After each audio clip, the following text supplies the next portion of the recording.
کائنات کا گوشہ گوشہ حضور کے ذکر سے چمک رہا ہے۔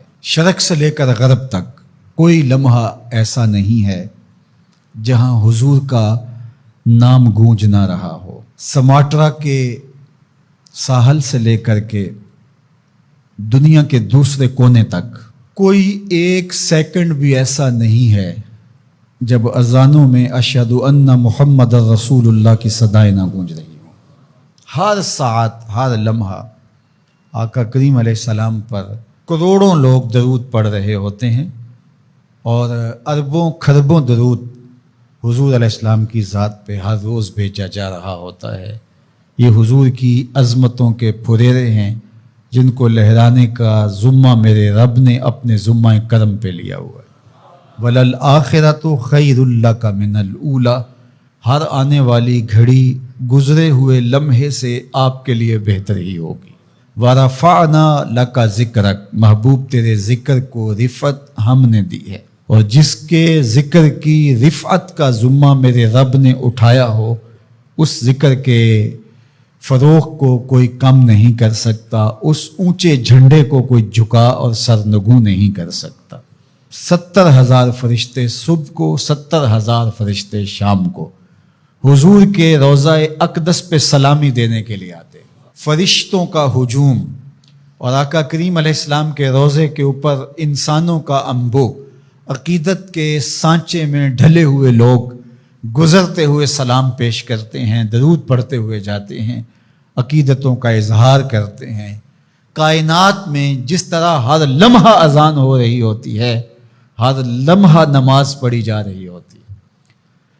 یہاں سے کسی کا 10 منٹ کا فرق ہوگا، کسی کا آدھے گھنٹے کا فرق ہوگا، کسی کا 1 گھنٹے کا فرق ہوگا، کسی کا 2 گھنٹے کا فرق ہوگا، پیچھے چلے جائیں، کوئی 1 گھنٹہ پیچھے، کوئی 1.5 گھنٹہ پیچھے۔ تو اس طرح کائنات کے کونے سے لے کر دوسرے کونے تک کوئی ایک لمحہ، ایک ساتھ، ایک سیکنڈ بھی ایسا نہیں ہے جس وقت نماز نہ پڑھی جا رہی ہو، اور ہر نماز میں پڑھا جا رہا ہے السلام علیکہ ایھا النبی ورحمۃ اللہ وبرکاتہ۔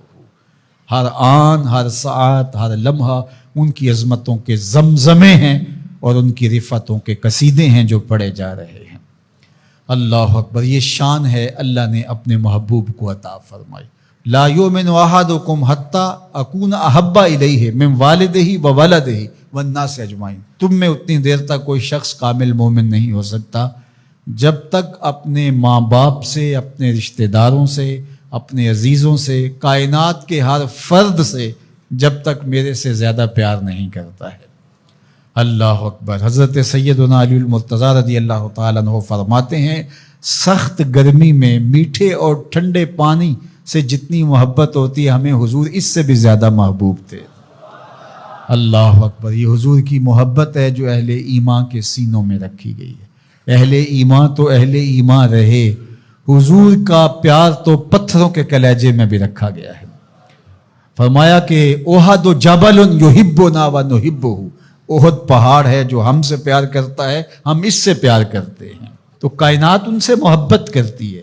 اللہ اکبر۔ سیدنا علی المرتضیٰ رضی اللہ تعالیٰ عنہ فرماتے ہیں، میں مکے کے اس پتھر کو آج بھی جانتا ہوں، بعثت سے قبل جب حضور گزرتے تھے تو وہ حضور کو سلام کیا کرتا تھا۔ درخت سلامیاں پیش کرنے لگے، پتھر کلمے پڑھیں، شمس و قمر اشارے پہ گھومیں اور گردش کریں، کبھی چاند جھک کے سلامی دے، کبھی سورج پلٹ کے اثر کے وقت پہ آئے، کبھی جانور حضور کو دیکھ کر کے کلمے پڑھیں، حضور کا ذکر خطبوں میں، نمازوں میں، اذانوں میں، تو کون ان کی عظمت کو گھٹا سکتا ہے؟ کون ان کی رفعت کو کم کر سکتا ہے؟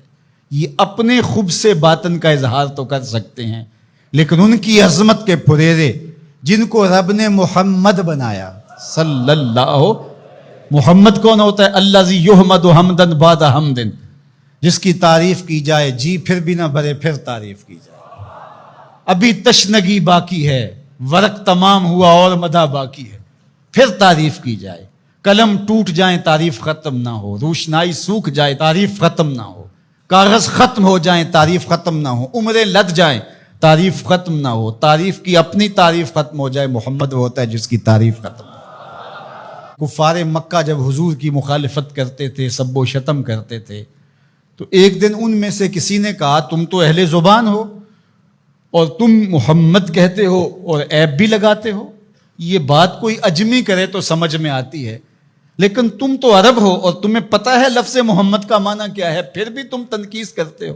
تو ایک بات کرو، یا تو عیب لگانا چھوڑ دو یا محمد کہنا چھوڑ دو۔ کوئی کہے شہد میٹھا نہیں ہے تو عجیب بات ہے، کوئی کہے کہ برف ٹھنڈی نہیں ہے، کوئی کہے کہ گلاب خوبصورت نہیں ہے تو عجیب بات، کوئی کہے چاند سونا نہیں ہے، تو کہا کوئی محمد کہے اور پھر عیب لگائے، تو انہوں نے نام اپنے طور پہ مزمم رکھ لیا اور پھر مزمم کہہ کے اپنے حب سے باطن کا اظہار کرنے لگے۔ کسی نے آ کے حضور کو بتایا کہ حضور وہ مزمم کہہ کے حب سے باطن کا اظہار کرتے ہیں۔ فرمایا تم نے دیکھا نہیں اللہ نے قریش کے منہ کو کیسے پھیر دیا؟ فرمایا یشتمون مزمما ویلعنون مزمما وانا محمد۔ فرمایا وہ کسی مزمم کو گالیاں دے رہے ہیں، میرے رب نے مجھے محمد بنایا۔ جب خاکے تراشے گئے تھے میں نے کہا خاکے تو خاکیوں کے ہوتے ہیں، جو پیکرے نور ہو بلا اس کے بھی خاکے تراشے جا سکتے ہیں، جس کا سایہ بھی رب نے بننے نہیں دیا اس کے خاکے کیسے ہو سکتے ہیں؟ تم اپنے تصور سے کچھ بنا رہے ہو، وہ میرے حضور کے خاکے نہیں ہو سکتے، ان کا تو نہ ثانی بنایا گیا نہ ان کا سایہ بنایا گیا۔ مثل او در عالم امکان متصور نیست، خدا نے وہ سچائی پن چھڑیا جدے وچ محمد نو اٹھا لیا۔ حسینہ جمیلہ دا منہ موڑ دیتا محمد بنا کے قلم توڑ دیتا۔ چاند کی طرف منہ کر کے تھوکنے سے اس کی نوری کرنے میلی نہیں ہو سکتی۔ مدینے کا چاند کل بھی روشن تھا، مدینے کا چاند آج بھی روشن، اور رہے گا یوں ہی ان کا چرچا رہے گا، پڑے خاک ہو جائیں جل جانے والے۔